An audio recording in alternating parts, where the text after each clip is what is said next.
কথা রেকর্ড করছি 7 মার্চ শুক্রবার। এই দিন শুধু নয়, বাংলাদেশের জন্য ঐতিহাসিক পুরো মার্চই, কারণ 71 মার্চ না এলে আসতো না ডিসেম্বর, হালে 24 জুলাই নিয়ে যে আলাপ তারও ভিত্তি থাকতো না। বাংলাদেশ জন্ম নিয়েছি বলেই না নতুন স্বাধীনতা, আবার স্বাধীনতা, সেকেন্ড রিপাবলিক, নানা কিছু বলার, নানা দাবি তোলার সুযোগ হয়েছে। ফিরে আসি 7 মার্চে, ফিরে আসি বঙ্গবন্ধু শেখ মুজিবুর রহমানের ঐতিহাসিক ভাষণে। এমন এক ভাষণ যা ছিল মুক্তিযুদ্ধের জন্য দারুণ উৎসাহ জাগানিয়া, দারুণ এক দিক নির্দেশনা। এ নিয়ে 72-এ 26শে মার্চ স্মৃতিচারণ করেছেন মেজর জেনারেল জিয়াউর রহমান।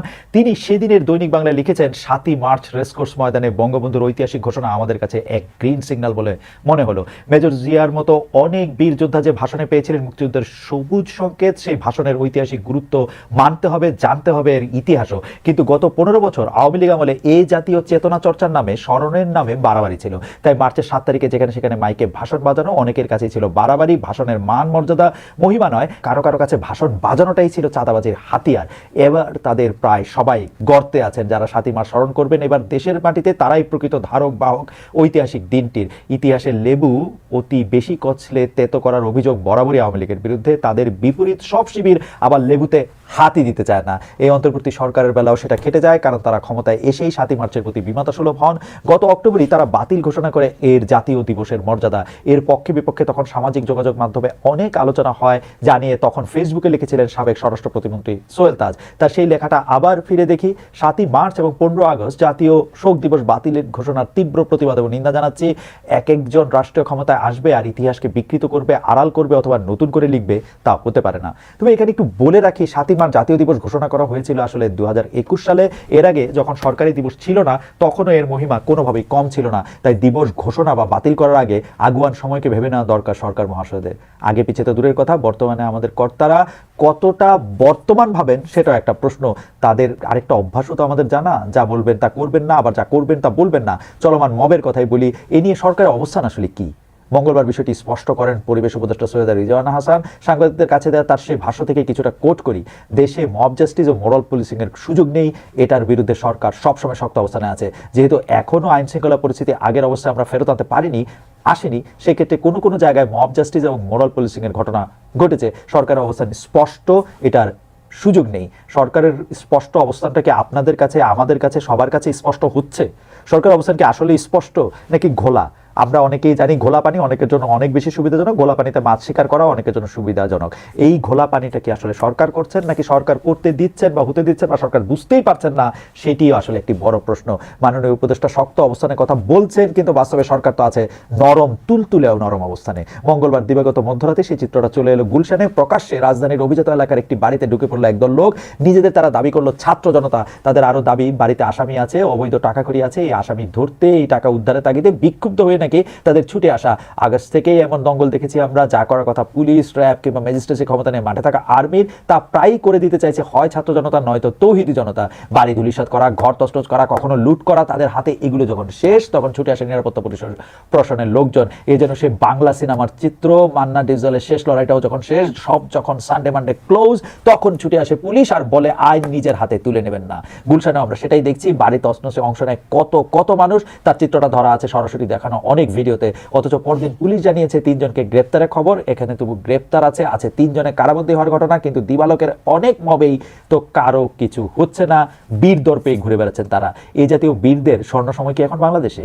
বিশেষ করে পথে ঘাটে নারীদের নীতিজ্ঞান দেওয়া, নীতি কথা শোনানোর অনুকূল এক সময় কি এখন? মেয়েরা রাস্তায় কিভাবে চলবে, কি পোশাকে থাকবে, কি খাবে, কি খাবে না, নানাবিধ জ্ঞান বিতরণ চলছে যেন রাজধানীর রাজপথে। অথচ কথিত তৌহিদি জনতার পক্ষের কেউ কেউ আবার দাবি করছেন বর্তমান সরকার চলছে ইউরোপ আমেরিকার প্রেসক্রিপশনে। এই কারণেই নাকি উপদেষ্টাদের অনেকেই পশ্চিমাদের বন্ধু। দাবি থাক দাবিতেই, ধারণা থাক ধারণাতেই, বাস্তবতা বলছে ভিন্ন কিছু। দেশে পশ্চিমা ধাঁচ গ্রহণ তো দূরের কথা, বাংলাদেশের মানুষের নিজস্ব যে চলন বলন, তাতে হস্তক্ষেপের নানা নমুনা দৃশ্যমান। বিশেষ করে নারীদের পায়ে শিকল পরানোর নানা ছল দেখা যাচ্ছে সমাজে। আসার কথা হচ্ছে এই প্রবণতা ঠেকানোর জন্য সোচ্চার অনেকে। এর অন্যতম মুখ অর্থনীতিবিদ, শিক্ষক, সমাজকর্মী আনু মোহাম্মদ। তার ফেসবুক পোস্ট থেকে কোট করছি, যারা মেয়েদের উপর এক অশিলা ধরে হামলা করছে, তাদের আসলে মেয়েদের স্বাধীনভাবে কোথাও দাঁড়িয়ে থাকতেও ভালো লাগে না। মেয়েরা যদি স্বাধীনভাবে হাঁটে, তাও এই গোষ্ঠীর অপছন্দ, দৌড়লে তো রাগই হয়, মেয়েদের লেখাপড়া পেশা গ্রহণও চায় না এদের অনেকে, প্রাণ খোলা হাসি তো সহ্যই হয় না, গল্প করলে, গান গাইলে, নাচলে, খেললে, অভিনয় করলে এই পুরুষদের পুরো মগজ গালিতে ভরে যায়, মারার পথ খুঁজতে হাত নিষ্পিস করে। নারীর কাছে নানা রকম পরাজয়, আসলে এরা ক্ষিপ্ত থাকে সবসময়। এদের মোকাবেলার রাস্তাটা আসলে কি? রাস্তা একটাই, সচল সজীব থাকার এই কাজগুলো আরো বেশি বেশি করা, সরবে করা, সদল বলে করা। কোটেশন শেষ করলাম।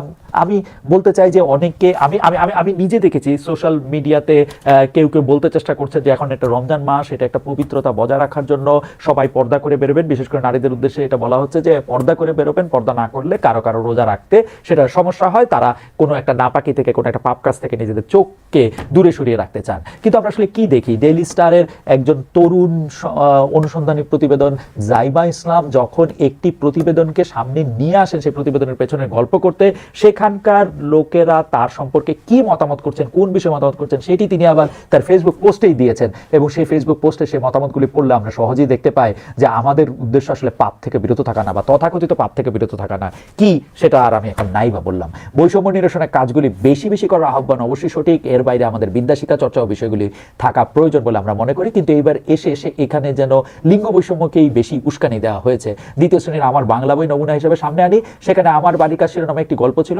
যেখানে আগের বছর তপু নামের ছেলেটি মাকে ঘরের কাজে সাহায্য করতে চেয়েছিল, আর তুলি নামের মেয়েটি বাবার সঙ্গে বাজারে যেতে চেয়েছিল। এবার সেই গল্পের গরুকে অনেকটা গাছে তুলেই তুলিকে ঘরের কাজে জুড়ে দেওয়া হয়েছে, আর তপুকে পাঠানো হচ্ছে বাজারে কাপড় ধোয়া, ঘর গোছানো, এসব কাজ শুধু নারীদের। তবে কি এই বিশ্বাসে ফিরে গেছে সরকার, নাকি পাঠ্যপুস্তক কর্তাদের ভিতরেও বসে আছে কথিত তৌহিদি জনতা? ও সেই জাতীয় জনতার দাবি মেনে পড়ার বই নিয়ে বিভিন্ন সময় পিছিয়ে উঠেছিল আগের আওয়ামী লীগ সরকারও। বিশেষ করে হেফাজত ইসলামের দাবি মেনে কয়েকজন কবিকে, কিছু কবিতাকে পাঠ্যপুস্তক থেকে বাদ দেওয়া হয় তখন, আর হিন্দুয়ানির ধোয়া তুলে তখন ইংরেজি বইয়ের উত্তম নামের যে চরিত্র তার নামকরণ করা হয় অলিউল। প্রথম শ্রেণীর বইয়ে ও শেখাতে গিয়ে শিশুদের বলতে হয় ওড়না চাই। এসব উদ্যোগের কারণে তখনকার সরকার হেফাজত নেতাদের প্রশংসা পান, এক পর্যায়ে এসে কওমি জননী খেতাবে ধন্য হন শেখ হাসিনা। কিন্তু মহাভারতের সে বিখ্যাত লাইন আছে না, তোমারে বধিবে যে গোকুলে বাড়িছে সে, এই প্রবাদকে এখন হারে হারে টের পাচ্ছেন পদচ্যুত শেখ হাসিনা।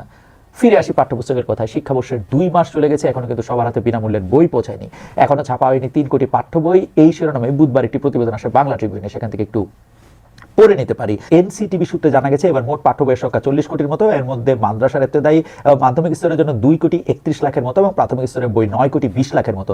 এসব বইয়ের মধ্যে 3 কোটি বই এখনো ছাপা হয়নি। বই ছাড়াই তাই জোড়াতালি দিয়ে চলছে মাধ্যমিক পড়ুয়াদের লেখাপড়া। তবে শিক্ষা মন্ত্রণালয় ছাড়ার আগে আশ্বাসে বাণী শুনিয়ে গেছেন বিদায়ী শিক্ষা উপদেষ্টা ডক্টর ওয়াহিদুদ্দিন মাহমুদ। মার্চের 10 তারিখের মধ্যে নাকি সবাই সব বই পেয়ে যাবে। শিক্ষা দপ্তরে তার শেষ আশ্বাস সফল হোক, এই প্রত্যাশা রেখে গেলাম।